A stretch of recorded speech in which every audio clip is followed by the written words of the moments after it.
আমাদের এলাকায় মানে বিশেষ করে হালুয়াঘাট ধোবাউড়াতে এই যে বন্যাটা হলো, এই বন্যা এই এলাকার মানুষ দীর্ঘদিন দেখে নেই। আমি গতকালকে ঘোষগাঁওয়ের একটি এলাকায় গিয়েছিলাম, সেখানে 70 বছর বয়স্ক একজন বৃদ্ধ বলেছে যে 70 বছরে তার জীবনে এরকম পানি দেখেনি, এরকম পানি হয়েছে। এই এলাকার মানুষ এরকম বন্যার সাথে পরিচিত না, যে কারণে তাদের পূর্ব প্রস্তুতিও ছিল না, এবং সেই কারণেই আপনার এলাকায় রাস্তাঘাট, ব্রিজ, কালভার্টের পাশাপাশি তাদের বাড়ি ঘর, সম্পদ, ফসল, গবাদি পশু সবকিছু ধ্বংস হয়ে গেছে। আমি যেখানেই যাচ্ছি বিস্তীর্ণ এলাকায় সব পানি আর পানি, মানুষের হাহাকার, চোখের পানি।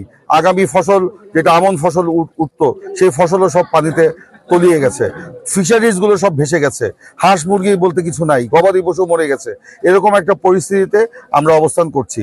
আমরা সরকারের কাছে আহ্বান জানিয়েছি যে এই অন্তর্বর্তীকালীন সরকার যেন জনগণের পাশে দাঁড়ায় এবং পর্যাপ্ত পরিমাণ ত্রাণ তৎপরতা তো আছেই, মানে প্রতি বেলায় যেন তাদেরকে খাবারের ব্যবস্থা করা হয়, এবং পরবর্তীতে গৃহ পুনর্নির্মাণ, কৃষি পুনর্বাসন, গবাদি পশু যাদের ক্ষতি হয়েছে সেগুলোর যেন ক্ষতিপূরণ, এগুলো যেন সরকারের পক্ষ থেকে দেওয়া হয়।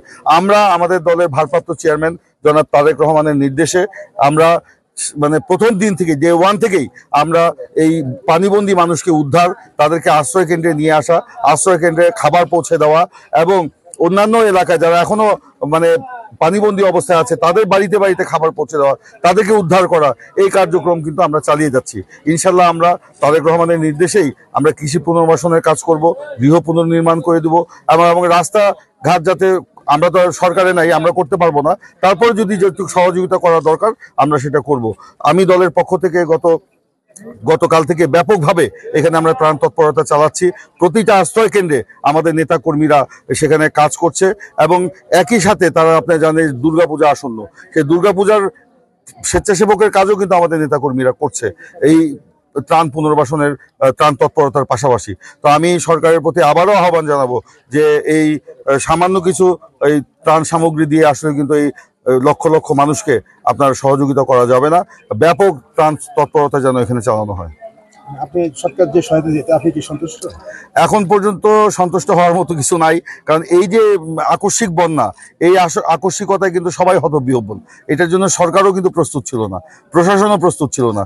তারা এই ঘটনার পরপরই তারা লিখেছে। আজকে সকালে আমি হালুয়াঘাটের ইউনোর সাথে মিটিং করেছি, সেখানে তিনি আশ্বস্ত করেছেন যে নতুন করে আরো বরাদ্দ আসছে, এবং আগে যাই হয়েছে মানে আজ এবং আগামীকাল থেকে পুরোদমে তারা ত্রাণ তৎপরতা চালাবে, এবং আমরাও কিন্তু একটা ত্রাণ তৎপরতা চালাচ্ছি। প্রতিদিন প্রতিটা মুহূর্তে আমরা একটা সমন্বিত ত্রাণ পুনর্বাসন এবং তৎপরতা চালাতে চাই।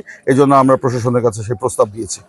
এনজিওর কিস্তি প্রথমবার বিকাশ পেমেন্ট করলেই 20 টাকা ইনস্ট্যান্ট ক্যাশব্যাক।